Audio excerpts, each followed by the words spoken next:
Good afternoon. It's Monday, the 20th of February 2017, just after 1 o'clock. Welcome to UK Column News. I'm your host, Brian Gerrish. With me in the studio, Mike Robinson. It's grey and chilly in Plymouth. We're going to leave the weather there. Much more important things going on in a military sense and a political sense.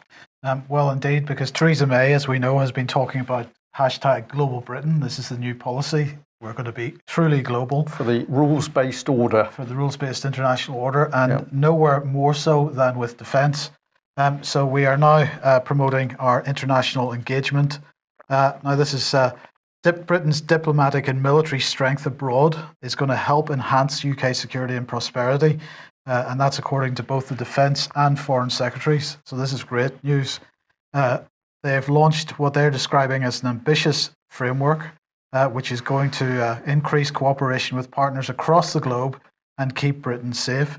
So this is this is as a result of or building upon work from the Strategic Defence and Security Review 2015. And of course, this is all about Britain's defence policy becoming more international by design. So they're saying that defence engagement helps build robust relationships on which our influence, prosperity and security depend. Our commitment to international defence engagement includes establishing 3 new regional British defence staffs for defence engagement in the Gulf, Asia Pacific and West Africa, new defence sections in Albania, Finland, new attaché posts in Latvia, Lithuania, Georgia, Qatar, Japan, Pakistan and Afghanistan, new defence section covering Senegal, the Gambia, Mali and Niger, increased military exercises with NATO partners, including in the Ukraine, Poland and Estonia. They're going to lead development of the Joint Expeditionary Force with Denmark, Estonia, Latvia, Lithuania, the Netherlands and Norway, exercising and training with partners in the 5-power defence arrangements, such as Exercise Eastern Venture. So what did Michael Fallon have to say about this? He said, our increased ambition for defence engagement abroad demonstrates the UK's global role.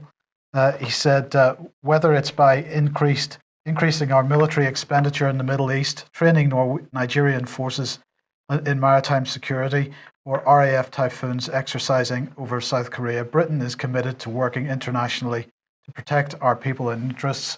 And Boris had to get his oar in as well. He said this is about sending a clear signal of the UK's intent as a dynamic, agile, cutting-edge global power. So, Brian, this is about Britain sticking its nose into everyone's business. We are going to train the military globally. We're going to train the military globally. We have a military at home which is literally falling apart. And I know this is a very hard thing to say. I know there'll be many ex-military, former military people watching the UK column today. I am certainly not undermining all of the hard work by the men and women in the military, but the facts are at the moment that our military forces at home have been decimated. We don't have working aircraft carriers. We don't have the aircraft to put on them. We know that the nuclear submarine fleet is in an appalling state. We haven't got enough aircraft in the Royal Air Force. We've got a tiny army which is not capable of doing any major operations abroad, and yet suddenly we are training everybody in the world to die for us. To die for us or to die for the City of London, I think is probably where it comes down to, Mike.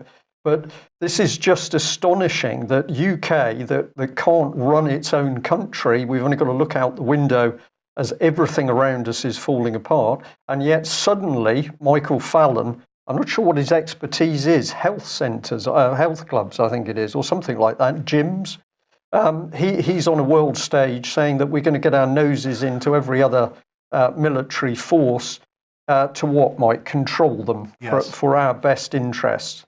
So we haven't got the armed forces ourselves. We're going to get into those other countries with soft power.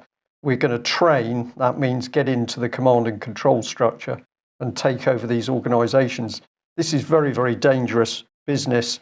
And in a few minutes, I'll be showing some of the stuff that European Union's up to. Well, speaking of which, of course, we must not forget that European Union military integration is right at the heart of this policy. And so Michael Fallon was speaking at the Munich Security Conference at the weekend. And he said that while Britain is leaving the European Union, he said with a straight face, the UK will not be stepping back from its role in European security. He said Britain is committed to Europe's security and we're stepping up our engagement internationally. But it was this comment from the weekend at the Munich Security Conference which really grabbed my attention. He said this to the German newspaper Deutsche Welle. We are leaving the political European Union, but we're not leaving the continent. Europe remains our continent. We're going to go on contributing to the security of our continent. Is he on drugs? Or incontinent, one of the two. But this man, very, very dangerous because, of course, he was heavily involved in the European movement in his early days. So he's absolutely pro-European. And what we've got here is the lie of Brexit. This is the PSYOP, as you've called it, however long ago that was, but that was quite correct. So this is a total lie. Brexit is a lie. What have we got going on at speed? European military integration. So also going on today is continuing visits from US statesmen with the European Union. I've called this the US-EU love-in. This was Mike Pence, the Vice President, visiting and meeting various people within the EU or the EU establishment. We've got Federica Mogherini. He also met, as on screen here, Donald Tusk, the European Council President. He's going to be meeting the other European President, Jean-Claude Juncker, today as well. And also Jens Stoltenberg, the NATO General Secretary. So he said it was really great. The United States is and always will be the EU's greatest ally. President Trump and our people are truly devoted to our transatlantic union. The EU Council President Tusk met him this morning, as I say.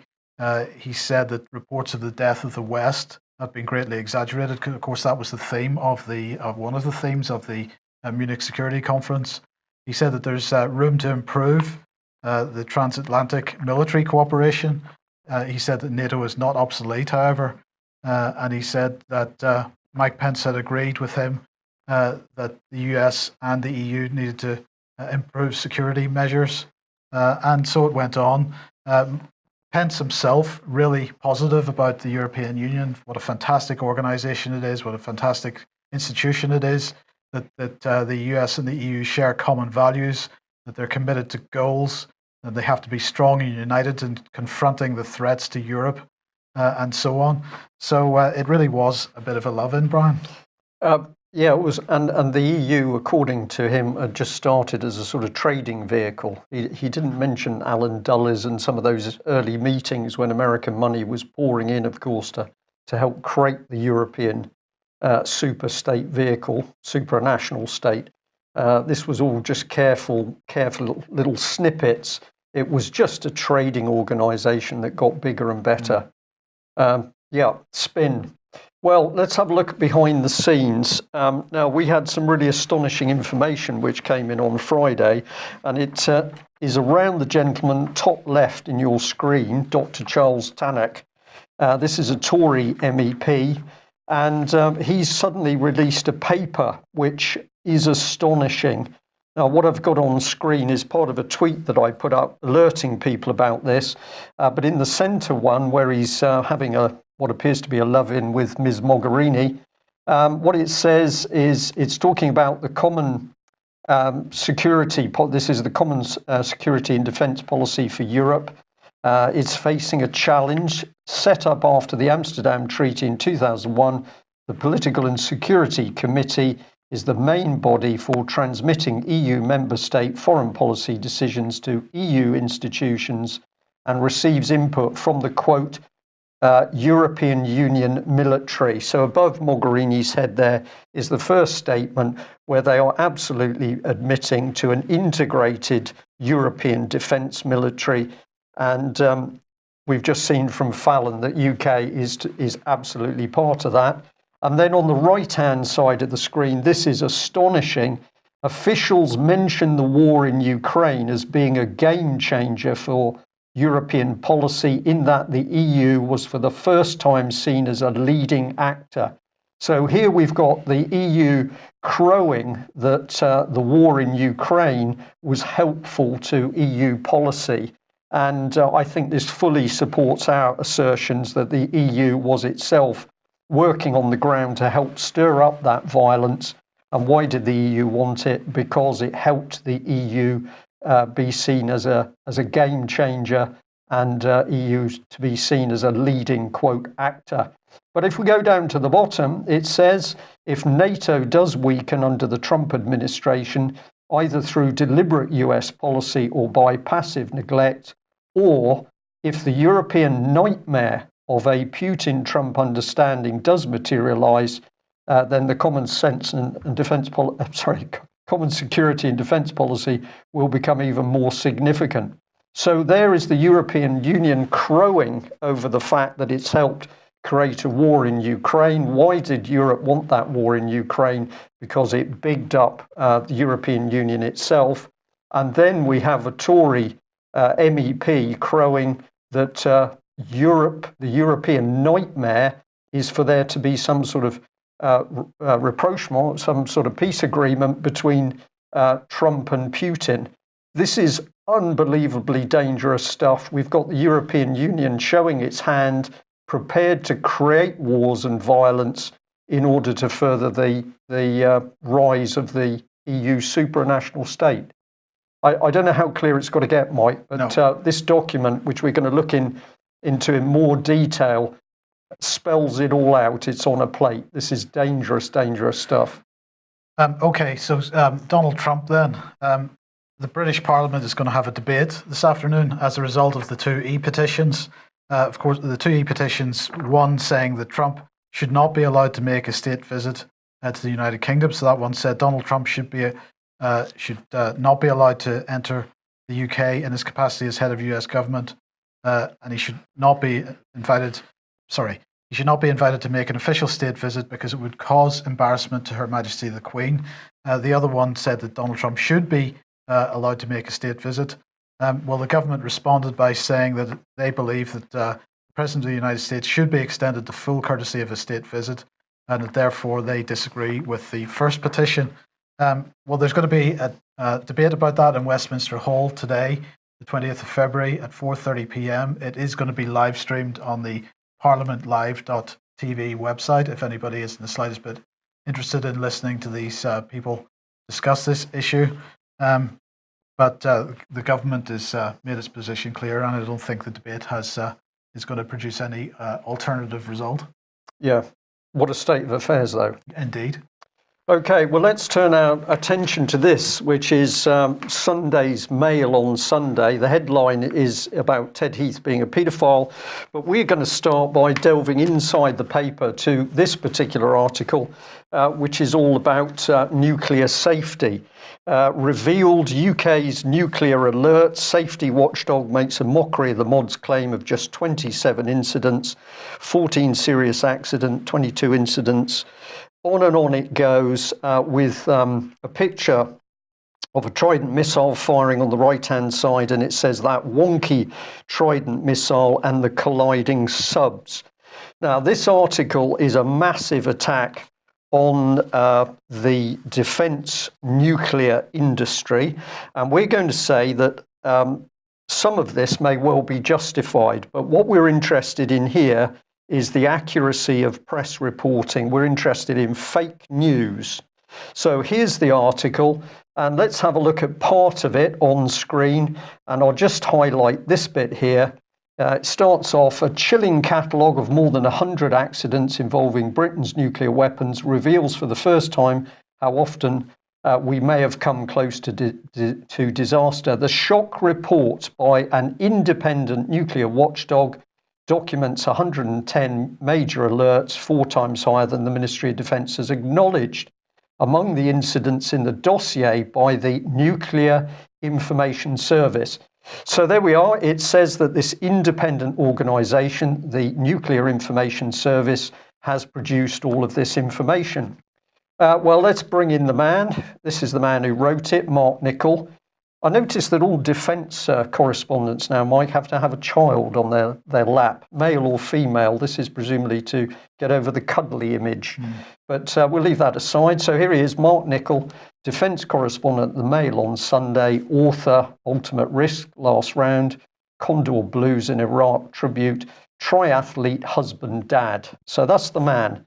And what did he have to say? Well, he said it was the Independent Nuclear Information Service. But if we go to the Nuclear Information Service, we find it says this: NIS is a not-for-profit independent information service which works to promote public awareness and, quote, foster debate on nuclear disarmament. So this is a nuclear disarmament site. Its objective is to get the public debating the need for nuclear disarmament. Are we allowed to say it's a campaign? It's a campaign. But we did phone up NIS this morning and simply asked them if they were aware that they were being misrepresented in this Mail on Sunday article. And my goodness, did they get prickly, I think is the word. They said to the UK column that they're definitely not a campaigning organisation. They acknowledge that they're pushing for nuclear disarmament, but they're only an information service. Campaigning apparently is sort of, if you get out with banners on the ground, you can produce what we might assume to be skewed information, but that's not campaigning. It's not campaigning to push information into the media? Not according to these people, no. Right. They were very reluctant to speak to me. They didn't come back to me before we've gone live. So I'd encourage people to go and have a look at them. And how independent are they? Well, of course, they are funded by the usual great and good, Rowntree being one of them that I pointed out was heavily politically involved in its funding streams all over the place. So let's carry on with the theme now that we've got under the surface of that Mail report. Here's Nuclear Information Service, and it has called for Britain's defence nuclear programme to be placed under the responsibility of the Office for Nuclear Regulation.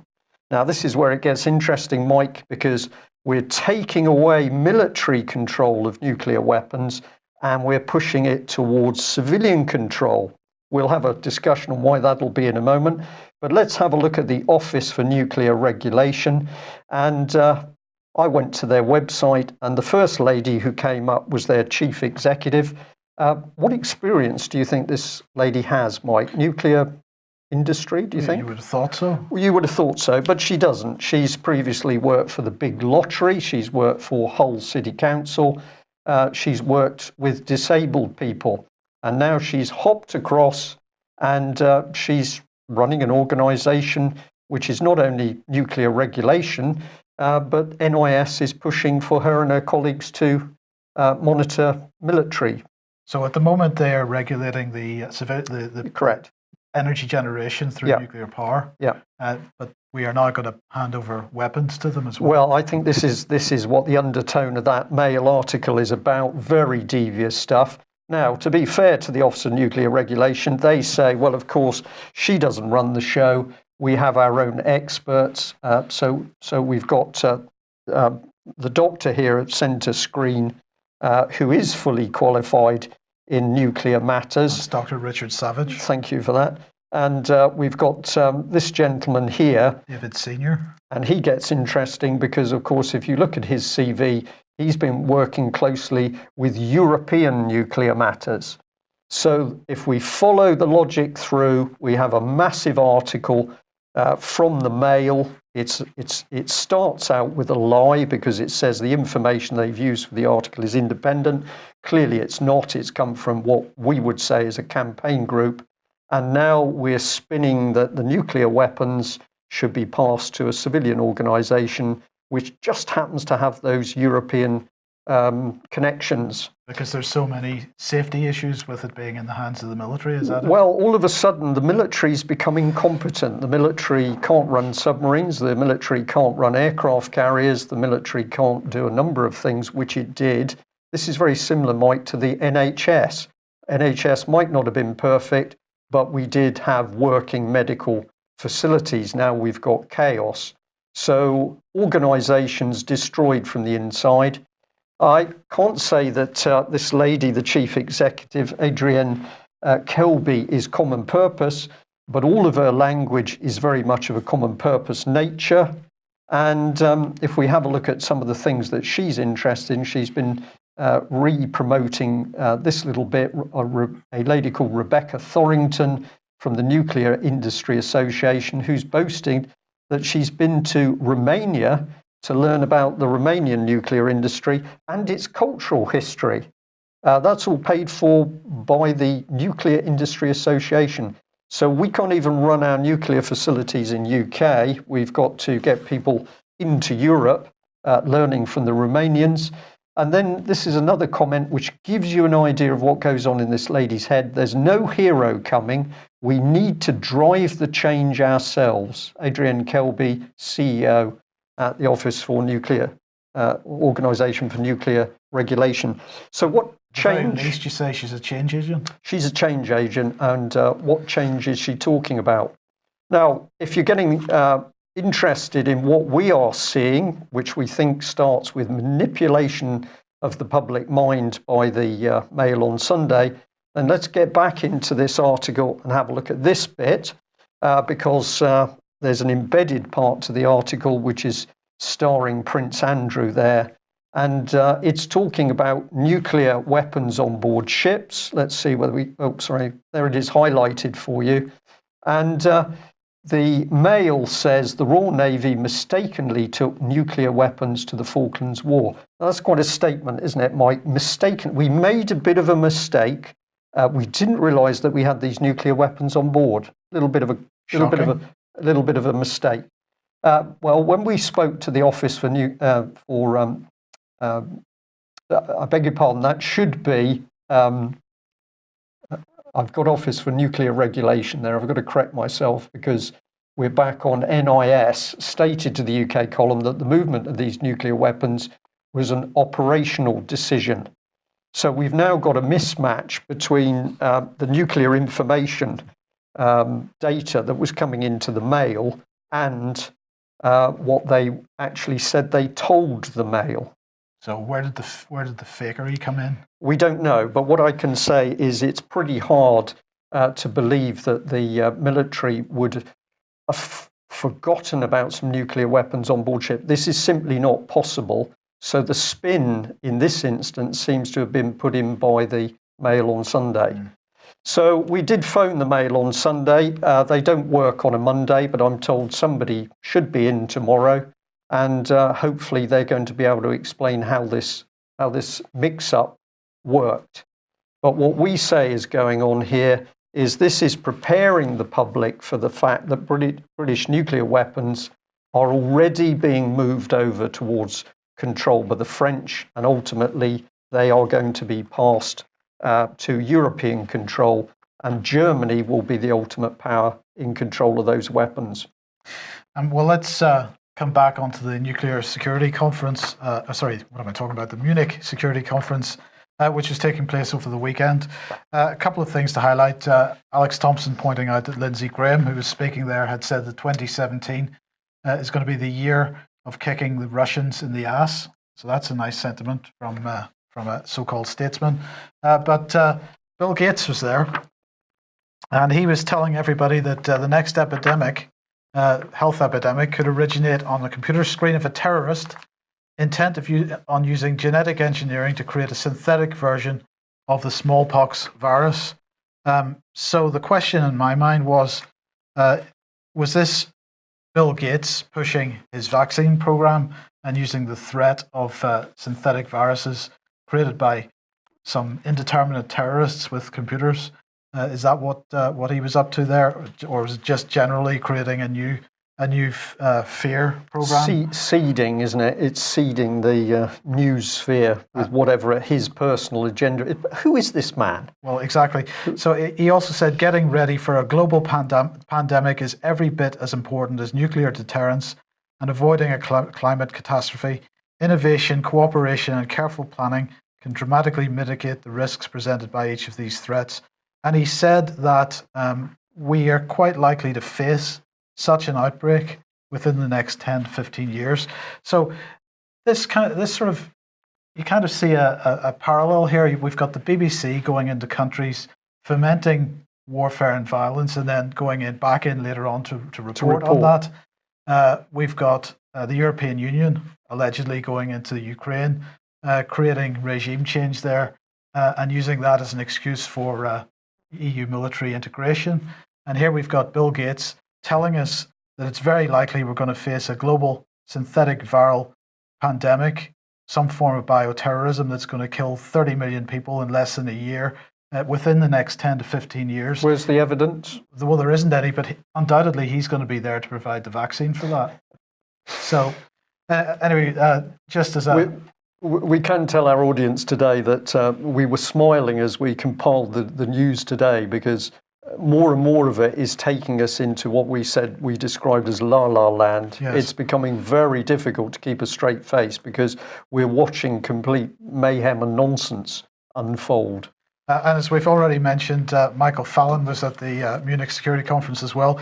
He was talking about Afghanistan because apparently we're going to have to send more British troops back to Afghanistan to avoid the collapse of the country. He said if it was right to go in, it has to be right not to leave before the job is done. As well as we can do it. If Afghanistan collapses, we here will feel the consequences very directly. If Afghanistan collapses, there could be 3 to 4 million young Afghan men sent out by their villages to migrate westwards, and they're heading here. They're heading to Germany or Britain, and that could be the consequence if this entire country collapses. Well, there you go. We're going to send troops back because we're training troops in Afghanistan at the moment, but we've got to do more of that. But we don't have a lot of troops. No, indeed. Indeed. Right. What else is going on? Well, fake news. This is not a story, but not a fake story, but this is the Italian Senate. A number of news outlets reporting this. On screen at the moment is Adele Gambaro, who is an Italian senator. And she has put forward a cross-party bill, which is there to deal with fake news or hoaxes. There have always been fake news or hoaxes, it says, but they've never been spread at the rate we see today. Because of this, it's no longer possible to put off the debate. And so what they're proposing is that fake news reporting would generate a fine of €5,000 and hate campaigns against individuals, or anything which is aimed at undermining the democratic process would result in a €10,000 penalty, fine, and anything that would create alarm to the public or damage the public interest could be punishable by up to 1 year in jail. So this has been entered into the books. Here it is, Senate Act number 2688, and of course, what it says in this document is that if you're a mainstream media outlet, Brian, the press, newspaper, TV, you would be exempt from this legislation. Ah, that's handy, because they always tell the truth. Well, indeed they do. There's no fake news ever put out by the mainstream media, so there's no need for them to fall under this legislation. Not that, a €5,000 fine would make any difference to them anyway. This is clearly designed to attack small internet-based news outlets. Because they're so dangerous. Yes, but this would be a dangerous precedent. Yeah. Okay, well, let's come back to the Mail on Sunday, and let's have a look at that front page. Here it is. Police Chief Heath was a paedophile. Astonishing claim. Ex-PM is guilty of vile crimes that were covered up by the establishment. The police chief investigating claims that Sir Edward Heath was a paedophile is convinced the allegations are 120% genuine, the Mail on Sunday can reveal. It says more than 30 people have come forward with the claims of sexual abuse, and they've come forward from different places. They don't know each other. Well, meet the journalist. This is the man, Simon Walters, and he's had awards for the quality of his journalism. Here's the main meat of the article. And let's note the big headline. Is he guilty? Yes, I'm 120% sure. That's the stunning verdict of Wiltshire Chief Constable. Now, the interesting thing about this is the reports that UK Column have had are that Chief Constable has absolutely stood his ground in continuing to investigate, and they have been stunned at the number of people who've come forward, people who don't know each other. They come from different areas now, but they're all telling the same story. Now, it gets interesting if we get into the body of it. Remember that headline? The Chief Constable is saying he's 120% sure. Now, what the article actually says is a source says that Mr. Veal, the Chief Constable, believes in them 120% and believes them totally convincing.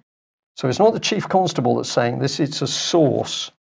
And then when we get here, what do we find? Right at the end of the article, further asked, that's the police spokesman, further asked if Mr. Veal had 120% faith in the allegation, the spokesman declined to comment.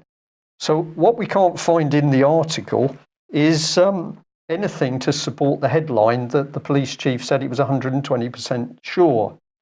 Now, if you're curious to know what might be going on here, what I think is going on is that the Mail on Sunday is lining that police chief up for a big fall. So we're overcooking it, but we can read some of the language, astonishing claims. They can't possibly be true because they're astonishing. Well, isn't the hint in the subheadline? Because it says, is he guilty? Yes, I'm 100% sure. That's 120% sure. That's definitive. But then the subheadlining says, that's the stunning verdict of Wiltshire Chief Constable reigniting witch hunt row. Absolutely. Right. So this article is very carefully crafted. And then, of course, what is your eye pulled to on this side of that double-page spread? Police refuse to call off the dogs after VIP child sex ring fiasco. So we're now starting to gently undermine it all.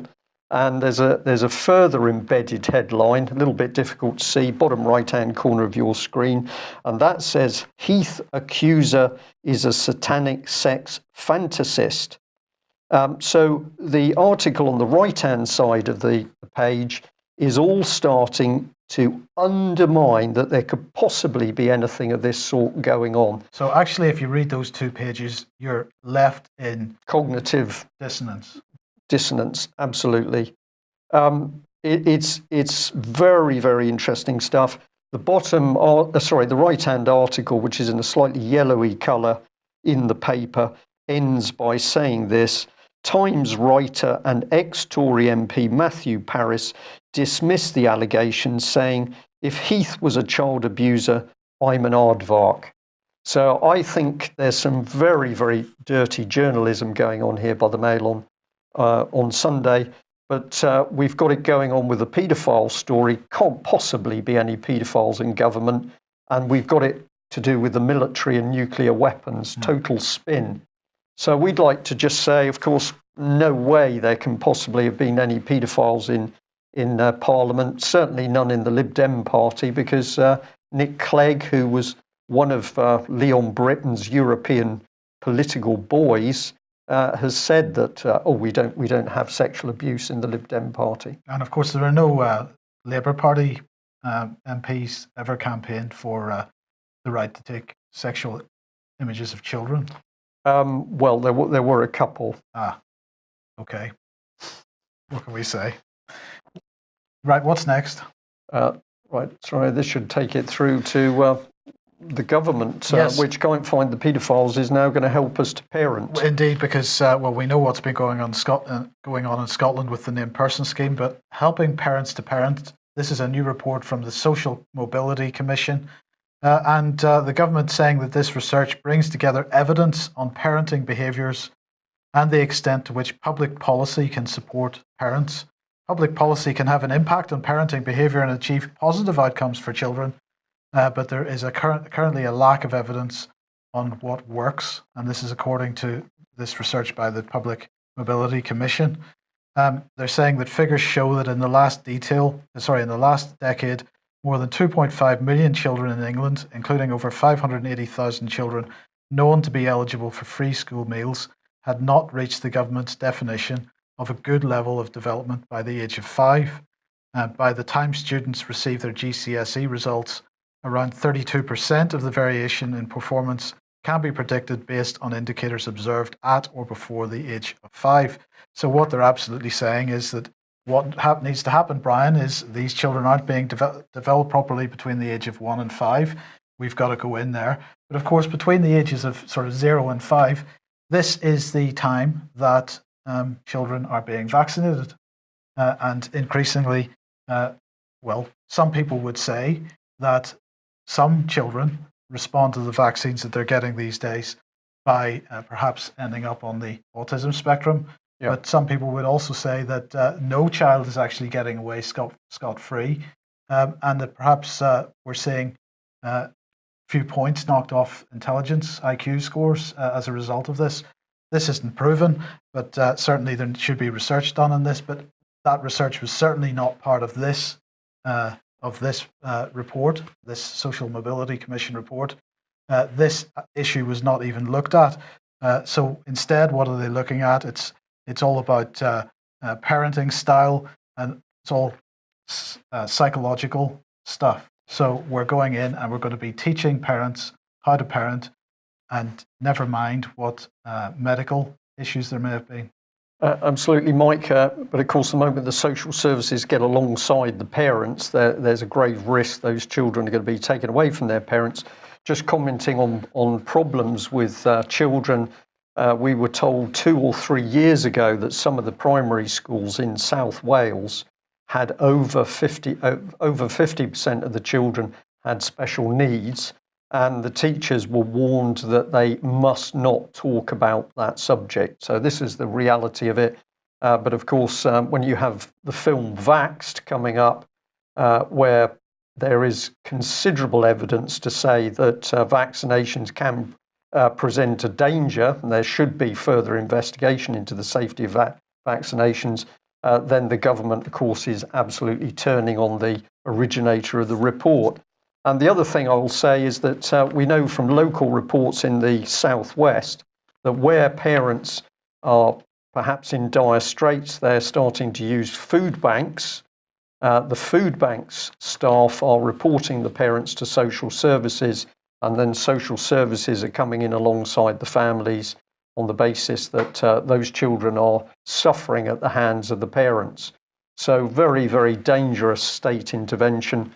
And of course, many people in England and Wales still don't understand what the SNP tried to get in place with the named person scheme in Scotland, whereas one Scottish a member of the Scottish Parliament said, "Don't worry, parents will," quote, "also have a role in bringing up their children."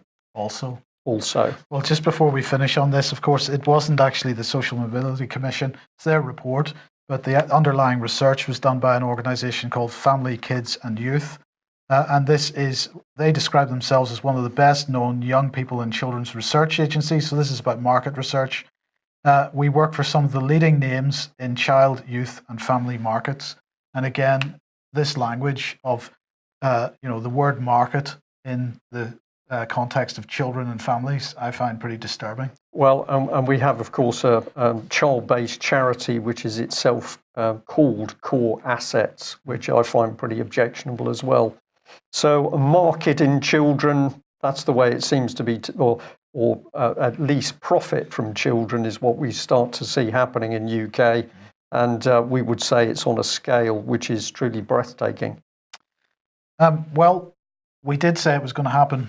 But we're going to end with this one. UKIP officials resign over leader Paul Nuttall's false claim that he lost close friends at Hillsborough. So here's Paul Nuttall standing in a by-election, and just 3 days to go before that.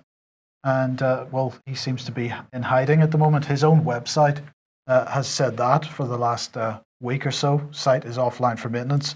And this all comes down to the appearance of an article on his website, which last I heard he was suggesting he had not written and he didn't know how it got there.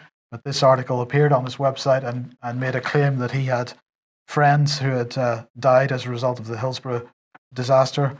And as a result, all the mainstream media today describing UKIP as being a party plunged into crisis. as party officials in his local area are starting to resign. And just 2 or 3 days before they're going to a by-election where they had a pretty good chance. We've seen this time after time, Mike, that any time a local area of UKIP started to put something together that was powerful, started to move forward, as they say, to make real gains in an electoral sense, all of a sudden infighting, pressure, rumours, the thing is collapsed. But of course, what is the government after at the moment? The government needs to destroy UKIP. Labour Party is in disarray as well. Excuse me.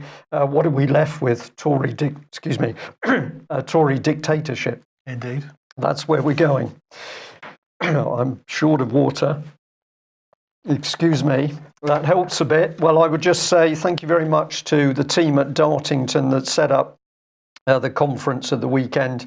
It was extremely interesting to hear the very wide selection of views about what's going on at the moment and what we should be doing.